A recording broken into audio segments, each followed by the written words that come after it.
I'm here to talk about the update on the Myeloma XI data that we presented yesterday at the ASH Myeloma meeting.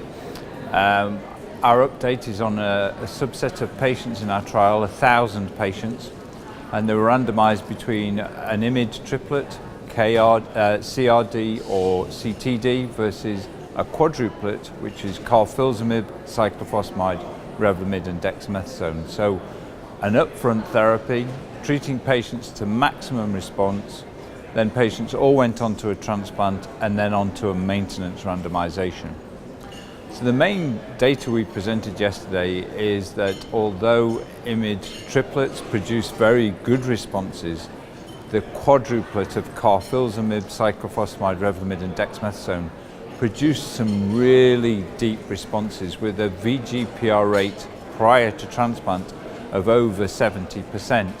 And a VGPR rate at day 100 after the transplant at around 90%. We also showed that that was similar in terms of MRD, that around 70% of the patients were MRD negative going into the maintenance randomization. And this translated into a very significant PFS advantage. The PFS advantage with a hazard ratio of 0.63.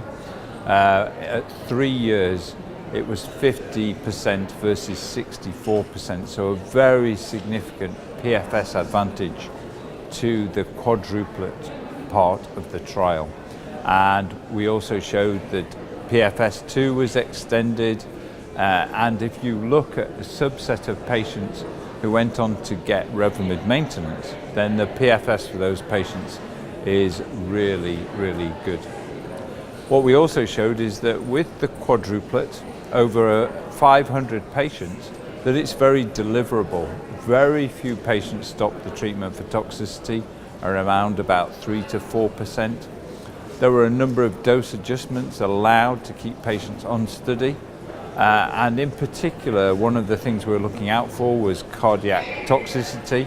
And we didn't see a great signal of cardiac toxicity, some hypertension, some arrhythmias, but in small numbers of patients. So it appeared that adding a fourth drug to a 3-drug induction regime did not increase toxicity, but had very impressive effects in terms of VGPR rates, MRD rates, and progression-free survival.